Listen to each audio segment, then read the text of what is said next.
Tonight, the existence of God. The problem that we face when we talk about the existence of God is that it's somewhat of an insult to the divinity to have to begin to discuss His existence.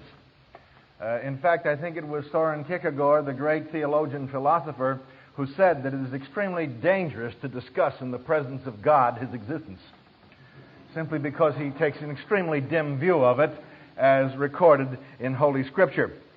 However, be that as it may, we are forced to the position simply because on college and university campuses, in a world which is anything but friendly to Christianity or theism in particular, and hostile by every conceivable standard, it is necessary for the Christian church to proceed to give answers. Now, by answers, we do not mean final solutions to all the problems which confront us, simply because there is a marked inaccessibility to data, and therefore one who is finite by definition is going to have one whale of a hard time trying to reach an infinite being or an infinite conclusion, simply because one is limited by virtue of that finitude.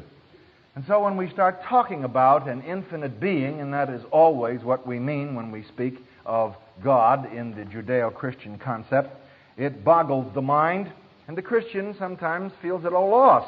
How am I going to communicate this idea? How am I going to tell somebody about a disembodied, ultra-dimensional, infinite being who possesses all characteristics of perfection beyond anything that the human mind can conceive of? No wonder the analytical philosophers of our day have turned around and said, well, after all, these statements can't really be analyzed. You're really talking about something that is metaphysical, that is beyond the world of time and space, a transcendence, and we can't analyze this. Now, quite properly, it is impossible to analyze a transcendent being. The only way that man can finally arrive at God is if God chooses to reveal Himself.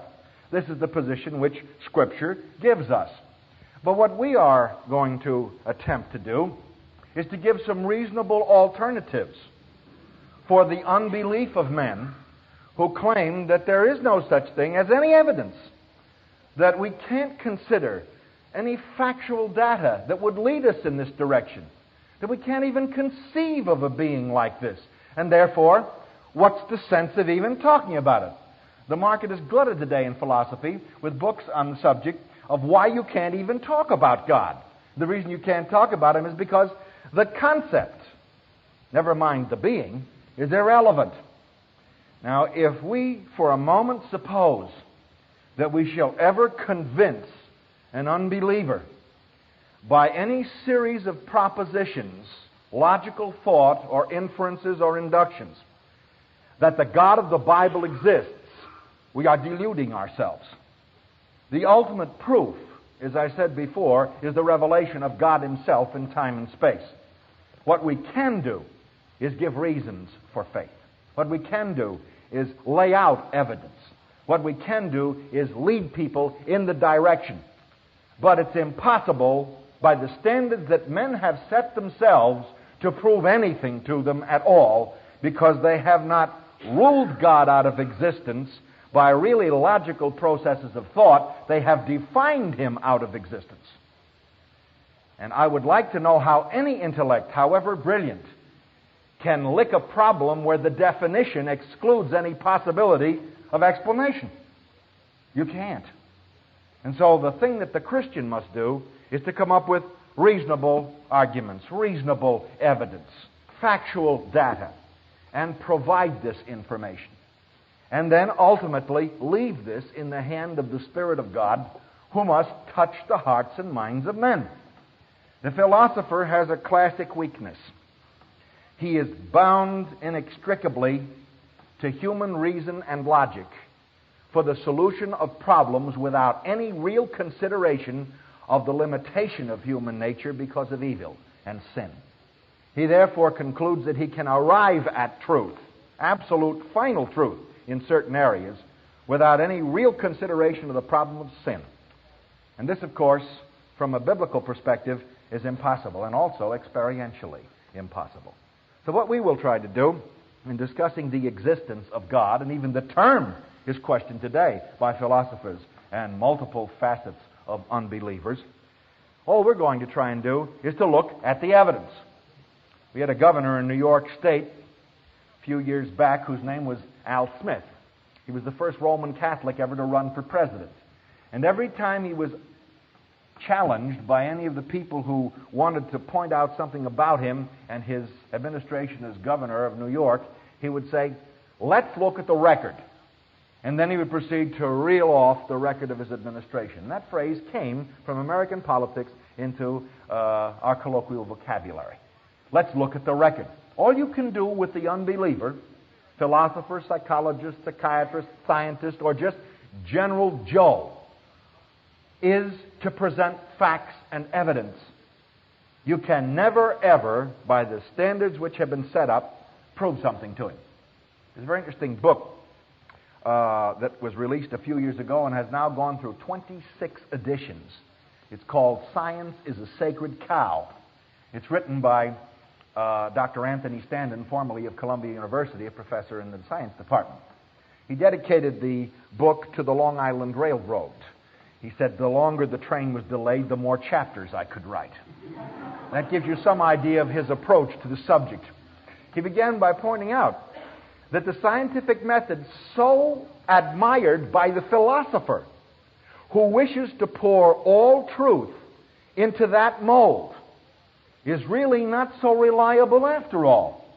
And he takes about 10 or 12 chapters to show just why scientific methodology and scientism has become the proverbially religious sacred cow.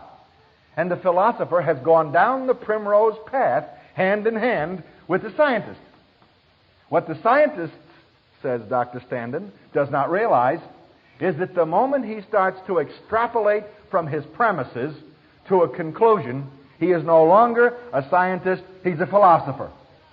And the moment the philosopher attempts to go into the world of science and demand that it confirm experientially and empirically everything so that he then can extrapolate a philosophy or an epistemology, a theory of knowledge from it, then he commits empiricide, simply because there is a fantastic gap between philosophy and science that the philosopher doesn't grasp, and, says Dr. Standen, neither does the scientist.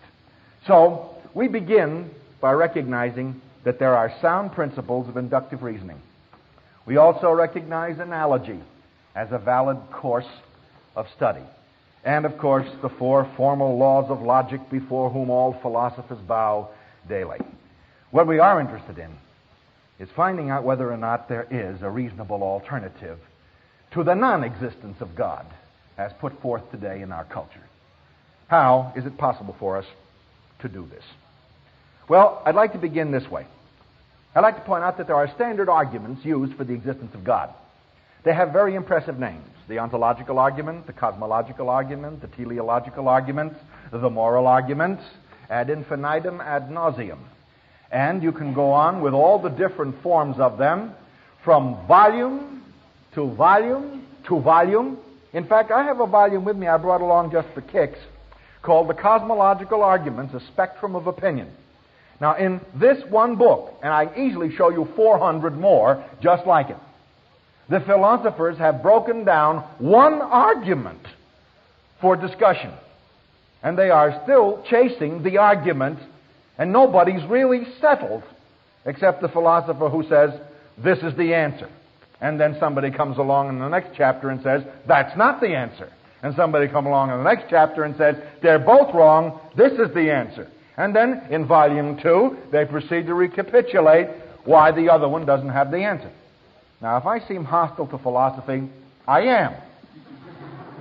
And the reason I'm hostile is not sour grapes. I was an A philosophy student. I took my master's degree in philosophy at New York University under Dr. Sidney Hook, who gave me all the reasons why I shouldn't believe in God. I learned atheism and emergent naturalism from him. I'm hostile to philosophy for one basic reason. It leaves everybody hanging on a chain out in space. The chain has no beginning and the chain has no end, and you're somewhere hung in the middle.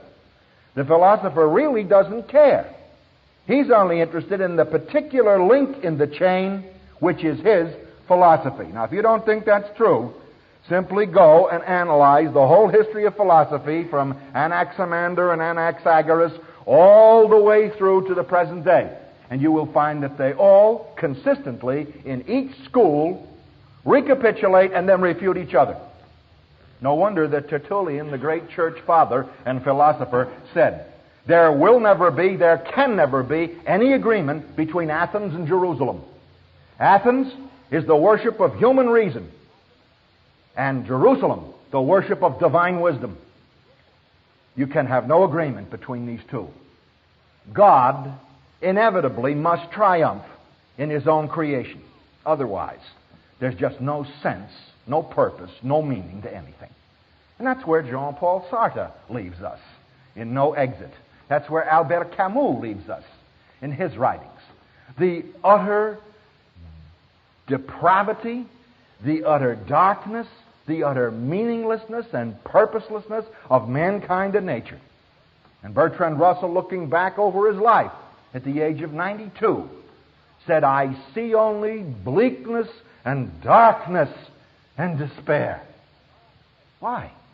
He began raised in a Christian home and then proceeded to abandon some good sound reasoning, I might add, and come to an agnosticism which left him at the end in utter despair. Now, this does not mean that there is not something good in contemporary philosophy or historic philosophy. It doesn't mean that we can't learn something. It means that we must look at it in the proper perspective of God. And the proper perspective of God is Colossians chapter 2. Beware lest anybody ruin you through philosophy, through empty deceit and after the rudiments and basic elements of this world, and not after Christ.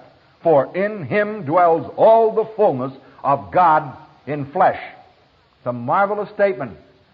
For in him dwells all the fullness, pleroma, kai, theotetos, somatikos, all that God can mean in flesh.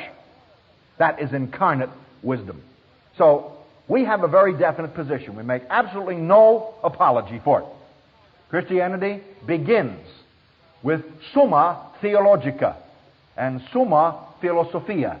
The supreme theology, God was manifest in the flesh. Summa Philosophia. God has revealed his wisdom to man, not that man may love his own mind, but the mind and being of God. Now, we have a position. Please don't go around apologizing for the fact that we're theists. That's what we are. We are theists. We believe in the existence of one God. And we believe in an eternal, disembodied, ultra-dimensional being, creator and sustainer of the universe, and Savior of the world in Jesus Christ. We have a very definite position. You know, when Christians go to lecture sometimes, as sometimes I have the opportunity to do, in hostile philosophy departments, they have a tendency to go in almost apologetically, as if philosophy had refuted Christianity. And this is utterly absurd. Philosophy has succeeded magnificently, almost majestically, in refuting itself. And the Christian, therefore, ought to recognize that we have a lot more going for us experientially in terms of purpose and meaning than all philosophy combined.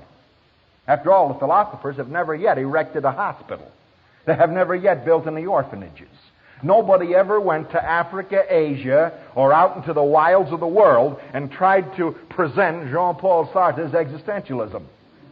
Can you imagine discussing with a cannibal with his filed teeth gleaming in the sun why there is no possibility of an exit from life and that man is in utter despair? You'd be in utter despair, all right. You'll be in a pot. The philosophers never go out and really accomplish, I'm talking now experientially, and from a standpoint of axiology, values, they never accomplish these things. They are the gadflies of civilization and the parasites of the church. They live on the criticism of others and of themselves. I always say when I lecture, and sometimes I don't get any laughs, that until I see philosophy produce something concrete in terms of the ethics and morality and betterment of mankind they are always telling us we should have and should aim for, until I see it, I'm not about to believe that there's any real value in it except intellectual gymnastics. Now, I have a lot of friends who are philosophers, and they get furious when I talk this way. They invite me to their classes so they can argue with me. And I might add, it never hurts to stand up for Jesus in the context of higher education or any place else. It hurts when you don't. So I have prefaced my remarks and probably prejudiced people who will be listening to me and the tape which is coming out of this, but I have to declare we do have a position in historic Christianity. We do have a somewhat inborn contempt, historically, for philosophy which leads men away from God and very seldom ever towards Him. We love the philosophers. We are quite hostile, frequently, to the conclusions that they come to. And I might add, most of the conclusions are non sequiturs. They do not logically follow. What we have to do is analyze the facts. So, to return to Al Smith, let's look at the record. And let's look at some of the common forms of argumentation for the existence of God. And instead of placing them in a deductive framework, let's put them in an inductive framework, in, if you will, a scientific methodology. Let's take a form of an argument that a philosopher has to pay attention to. And I'll state some of those. And then analyze them and set them forth as reasonable alternatives. Now, we're specifically told in the so-called cosmological speculations, and the word cosmological is a 50-cent word. Don't get thrown by it. It simply means from the fact of the cosmos, the study of the universe. That's all it means. From this particular argument, it is generally stated that since we have a universe in front of us, this is the way Christians generally state it, if we have a universe in front of us, where did it come from? It must have come from God, because we can't explain it. Now, the philosopher loves that. The unbeliever loves that, because then he can lead you off into contingency arguments, into infinite regression, and by the time you get finished an hour or two afterwards, you not only won't know what you believe anymore, you won't even know what the question was you asked. Now, if you doubt that, I suggest reading some of the contemporary arguments in some of the books on the subject, and you'll see exactly what I mean. So let us deal with a good inductive form of the cosmological argument. This one will stand up inductively in any philosophy department. If anything now exists, then either something must be eternal or something not eternal must have emerged from nothing. Now, you must go through that very carefully, because the philosophers and the people who don't believe will analyze every word very carefully, so we must state it again. If anything now exists, and I think we're reasonably sure that that's true, then either something must be eternal or something not eternal must have emerged out of nothing or from nothing. Now, is it more reasonable to believe that something emerged from nothing, or is it more reasonable to believe that the universe is eternal? Is it more reasonable to believe that the universe is illusory? Or is it more reasonable to believe that the universe is created and therefore finite? Actually, you have about four choices. So we review them. First, the universe is itself eternal and is the product of chance. Well, is it true? In physics, there is a law called the Second Law of Thermodynamics. It still stands. It holds that the universe is losing energy by heat energy by friction. So that right now, what is happening is that greater temperatures tend to lesser temperatures, and that in the end, the consummation of the universe is maximum entropy, which means cold. We have some illustrations of it in our own solar system. Pluto, Uranus are right now encased in ice. Why? They cooled off. The sun is cooling off. the analysis of the stars, the furthest out all the way in, including quasars, tell us that we are dealing specifically with cooling processes.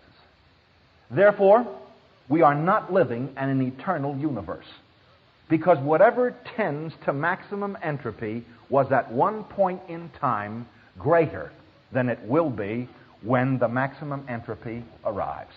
What am I saying? It's getting cold. That's all. Sounds very philosophical and very erudite when it's read and propounded page after page. What does it really mean? We're running out of energy. Now, I'm sure you understand what that means. Simply because gasoline will shortly be 50 or 75 cents a gallon. We are in an ecology crisis. We're running out of the resources of energy in our own civilization, and I might add, on Earth. And therefore, people are now beginning to consider the problem of energy. Okay? Then use this illustration when you talk to people about an eternal universe. How come we're in an energy crisis? And they will say, oh, well, because we're running out of our natural energy resources. But we shouldn't be running out of our natural energy resources. And the reason why we shouldn't is because the universe is eternal. And all things must continue. But they're not continuing. Everything is burning out, including this planet. Now, no one has ever yet refuted the second law of thermodynamics.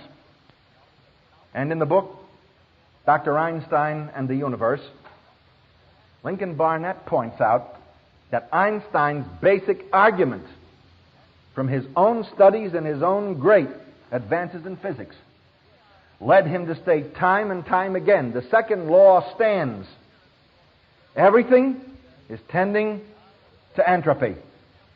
Therefore, we are living in a circular, finite universe. And it's running down. And he concluded by saying, quote, God does not play dice with this universe. The laws are working out.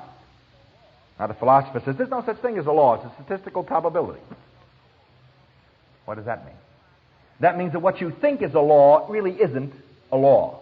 What it is a constant tabulation of the same thing happening all the time. Now, that's marvelously theoretical. But when it gets into the practical world, it really doesn't work out too well. Because if you drop a brick off a building 100 times, the law of gravity, statistically probable, will cause it to hit the asphalt down below. If you apply this principle to that, it is perfectly feasible that one time you will drop that brick off and it will just hang there. Now, the scientists will tell you this in physics lectures because I've heard it. But the fascinating part about it is no scientist on earth will stand under that building while you drop the bricks. Because the statistical tabulation he believes in. And he'll talk about, and the philosopher will, it's not a law, but it's his skull on that pavement. And he's not going to do it. Therefore, you see, the human mind is marvelously diverse in that we talk about these things and project these things as arguments and hide behind them as a defense against the mechanism of God's existence, which is inbred in the soul of man because he said he put it there. But when the real chips are down, nobody stands under the building. Let's face the fact that there are laws and they operate. And Halley's Comet will be back in 1975. You can count on it if it hasn't met something along the way, because it's coming back in orbit. The universe is predictable, which, I might add, leads us to our second point. Namely, is the universe an illusion? After all, you've only got 4 possibilities. Some philosophers say yes. They're called solipsistic philosophers. Now, that's a big word. Do you know what it really means? A solipsistic philosopher is somebody who says, the only reality that exists is reality I perceive in my mind. And that philosopher says, and really, you can't prove anything. You can't even prove that you exist. Ever heard that argument before? Oh, it's very, very common. Of course, the argument is immediately destroyed by the fact that the solipsist is talking with you. And since he wants to maintain his own sanity, because they have places for people who think that they're talking to people who aren't there. He has a very weak philosophical argument. The best statement of it was Stace's argument from Princeton, but even that argument was very, very weak because in the final analysis, a solipsist has great difficulty navigating across a New York City street, particularly the way the taxi drivers drive, if he believes that all reality he alone perceives, because it just may run into one of those drivers who doesn't perceive the same reality, namely him. And then you've got a real problem for solipsism, namely you're dead. That's really an irremediable problem. Is the universe an illusion? No. Halley's Comet proves it isn't. The prediction of eclipses proves it isn't. Why? Because an illusion exists in the mind of the person suffering from it. But once I can predict and can correlate this prediction from the minds of others observing the same phenomena, I know it's no longer an illusion. It's correlative truth. And it is statistically verifiable. The universe is not an illusion. Oh, sure, there are galaxies that burned out millions of years ago. I don't know anything about them. In fact, the nearest galaxy to us, if it blew up tomorrow morning, the light from that galaxy traveling to us would take 2 million years to get here at a speed of 186,000 miles per second. That's pretty far out. Well, that indicates that it's possible for us to be looking up at galaxies and think they're there, but they're not. One of the pet arguments of the illusionist. Very true. It could very well be. But in the universe I live in, there is predictability. And therefore, I can see and I can predict.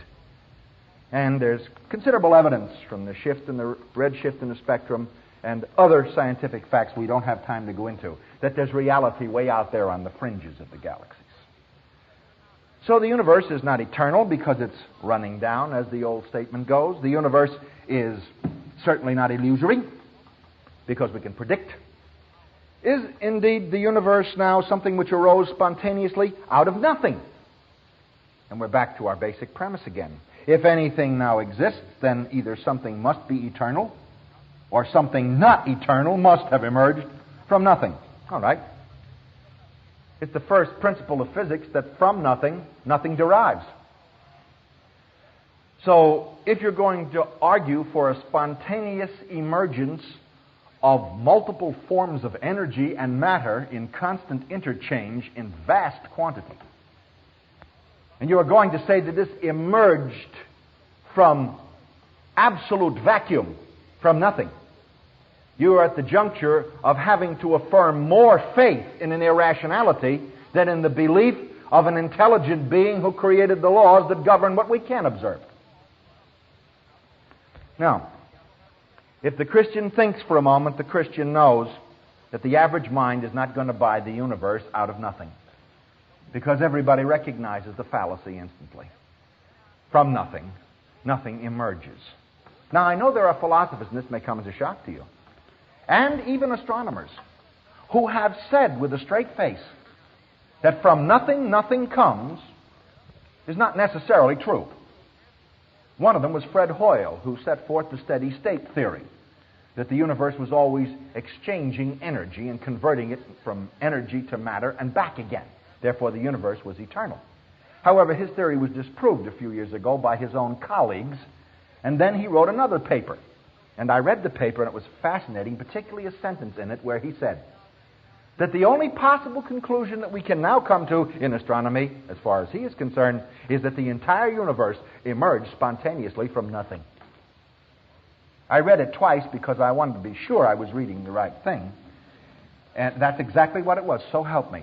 Now, if the Christian says, in philosophical discourse, that the universe emerged spontaneously out of nothing by a direct act of an other-dimensional being, we're crazy, irrational, and illogical.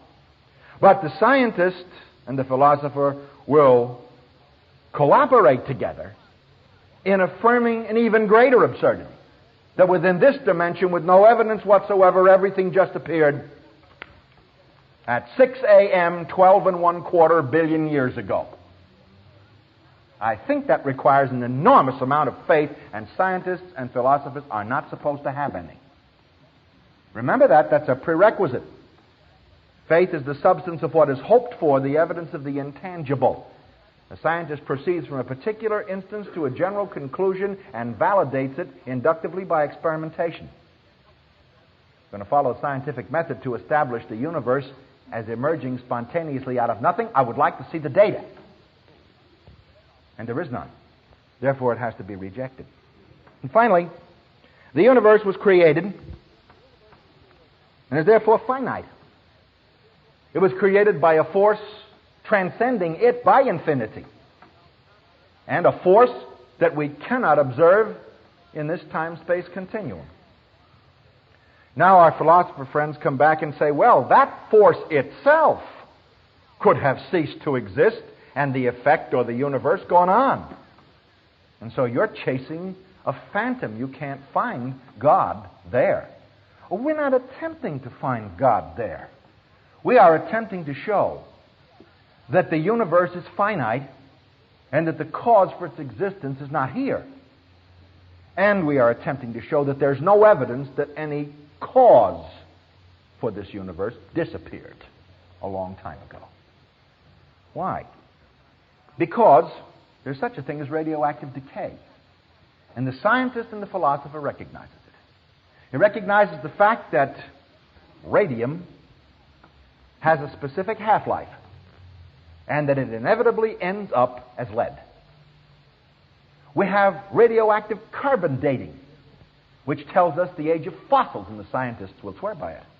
We have nuclear fission dating, and we have potassium-argon dating, all of which tells us the age of rocks and fossils and other things. The scientist accepts it.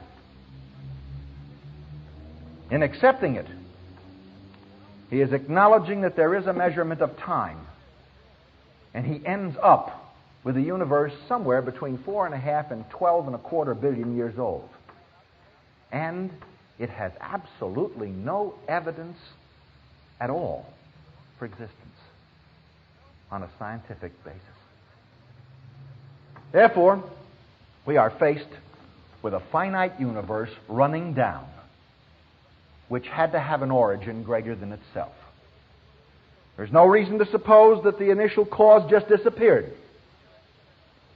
And the Christian can now begin to argue what is known as causality. And a lot of people don't like that. Because the moment you talk about causality, the philosopher comes back and says, the minute you talk about cause and effect, you have to start arguing back and back and back and back and back, and even God ends up as an effect. Or perhaps as a cause caused by something else. Another way of stating it. How does the Christian deal with this? Well, the Christian can deal with cosmology by pointing out very simply that the God of biblical theology is the most reasonable option of the four possibilities. We haven't proved God's existence. We have disproved the affirmations of the unbelieving philosopher and scientist that this is the way it was done. And we have arrived at a more reasonable explanation, which is perfectly in accord with what we find in Holy Scripture. Therefore, what we are saying is what we believe is more reasonable and more rational, and in the end, more scientific and logical than what you believe. And on your own grounds, we affirm it. Let's go a step further. Is there such a thing as cause and effect? Yes, there is. And we can see it all about us. Let me state causality in an inductive form. Christians don't generally do it this way, but we ought to, because it's a good statement. In causality, if there now does exist a chain of causality, then either it is itself eternal as a chain, or it originated in an eternal potential cause, or it originated from nothing. I'm restating Thomas Aquinas, inductively, not deductively. What does it boil down to in common everyday language? It means that every effect has a cause.